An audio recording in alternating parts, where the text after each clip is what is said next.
Welcome to Baruch Menashe's podcast. This is where we're diving into the intricate and often bittersweet nature of memory and time, the emotions that stir within us. I'm your host, Baruch.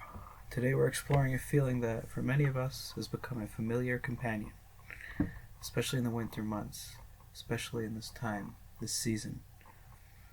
Nostalgia. It's the deep sense of longing for the past, a feeling that can both comfort and haunt us. But what happens when we start to confuse the fading glow of the past with something that actually is expanding, growing, or evolving? It is possible that in our yearning, right, because nostalgia is a state of yearning, it's a state of wanting completeness of our memory. We mistake a dimming light for an expanding one. Today, we'll unpack the paradox and reflect on how nostalgia shapes and the people who've helped us shape us. Thank you for listening. I want to start with a question that I think many of us deal with on a daily or monthly basis. How often do we look back at our childhood, or the significant moments, the conscious moments, the moments that have given us rise to the vitality of our lives? The warmth of these memories, because they are in fact memories, they're not real in the sense that they are current experiences. They are being imprinted on the current landscape through the avenue of memory. The comfort of knowing someone was there, or a particular experience was manifesting.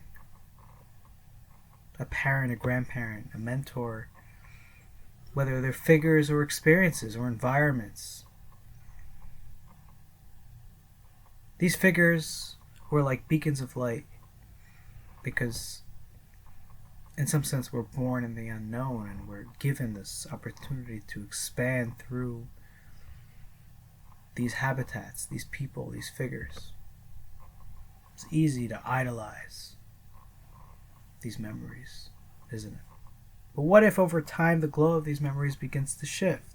Because they're in fact memories, so they're naturally fading. Not in the sense that we're losing them, but in the way we remember them. The edges get blurred.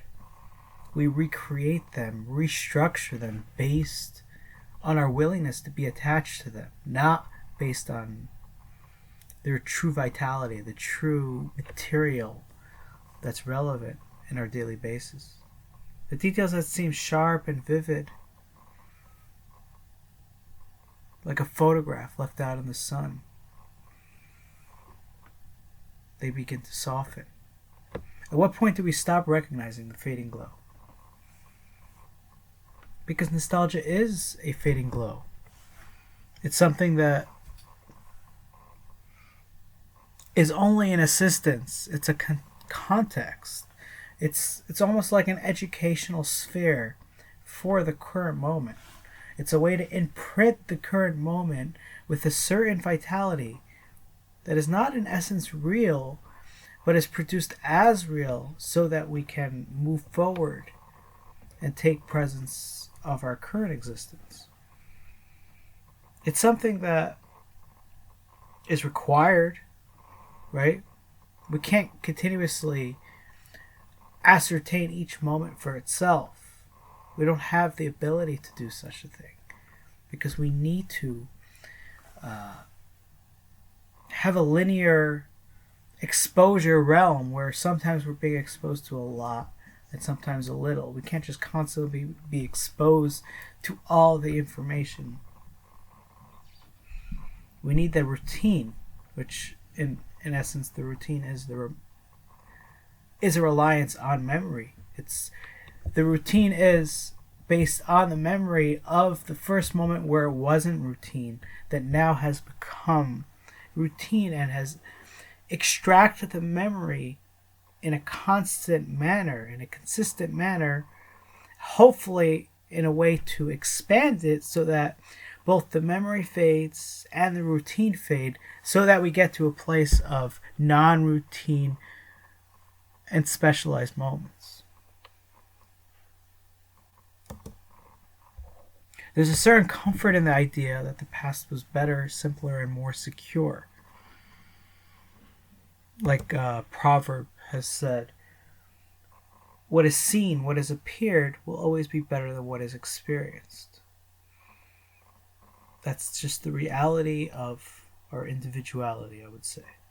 But if we're being honest, we know that the light we recall from these times may not have been steady or bright and was consistently riddled with vulnerabilities and pain and non-light experiences, let's call it. Not bright, not conscious experiences.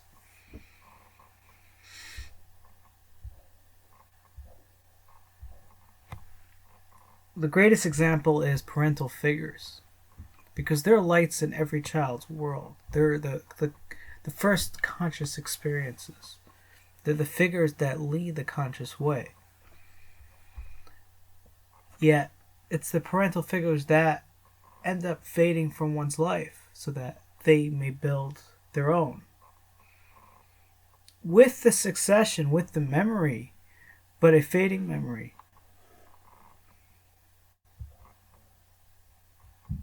The truth is, when we're young, we don't know how to distinguish between what is truly conscious and what is just the warmth of proximity. When we thought a solid experience often was the fading experience. The figure that we've idealized could have been at their last moment of triumph, not at a building block towards something more. It was a brief, fragile moment or figure of clarity.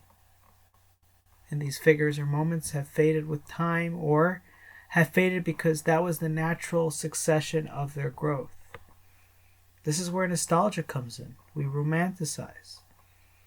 Instead of simply using memory, we look at it as though it's the realm of warmth. It's the homage. We want to believe that what we felt in these moments of certainty, safety, can be recaptured. But here's the thing. As we were trying to capture this memory, we don't realize that we're simply holding on to the memory, not the thing itself, not the experience, not the human being we were. It has faded, and in some ways, we're only clinging to the echo of what once was. What happens when we start to realize that the people who raised us, the ones who were supposed to be the conscious leaders,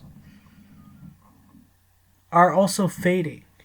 They're memories for us because we've built something of our own as individuals, as independents.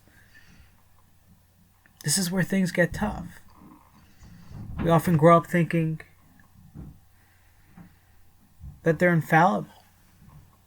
They're immune to the passage of time. Time doesn't spare anyone.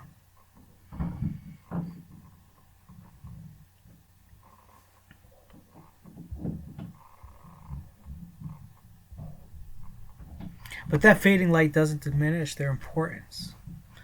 The memory's importance. The fact that we feel this deep longing, this nostalgia, shows us just how much we're dependent on them.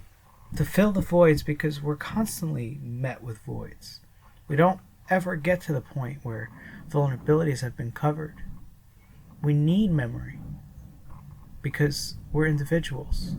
And as we go through the moments of experience, we can't continue the experience in linear form, but we must rely on recapturing to go forward.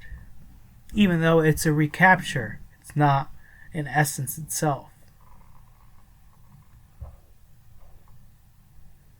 It's a double-edged sword. It brings comfort. It's also a way of distorting the truth. But sometimes we need to distort the truth. The more we yearn for the past or for the memory. We might elevate it, make it seem bigger, brighter, more expansive, but not what it truly was. We start to leave the realm of honesty, of the truth of our reality. It's as if we forget that the past was just a fragile experience as the present, no different. That reverence was all dealing with the process of fading in their own right. We've all grown and aged, and our moments of fading experiences in our own way. We're becoming those figures as well. We're the center for someone else, while we've perceived others as the center.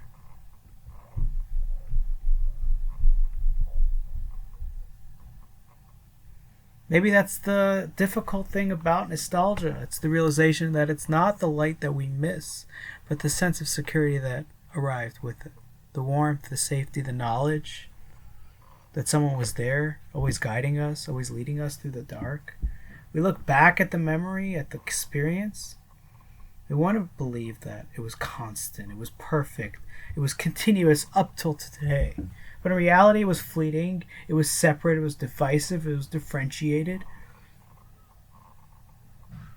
Because it wasn't meant to last forever. Nothing's meant to. And so we come to this place where we stand between the past and the present, between the fading and the shifting memories. We begin to realize that it's not the glow that should be our priority, but rather the lessons, the material within them. What that means for our present moment, and what it doesn't mean for the material that it doesn't help, or for the material that has brought those experiences to a halt, to a fading element, should be learned in retrospect, not to follow that material. It's a teaching moment, because education can last forever. Once we bring it into the realm of education, it's simply a book of research, so that you allow the nostalgia to live through time. That's why text, books, scholars last through the ages and nothing else. Because it has taken the memory, the experience, and placed it into something that can be internalized in some sense. I hope you've enjoyed this reflection on nostalgia, especially in the season, that it's permeable. I think the discernment between what is fading and what is not is a great exercise, and one which is worthwhile, of an endeavor for personal development and social dynamics. Thanks for listening, and hope you come back. Until next time.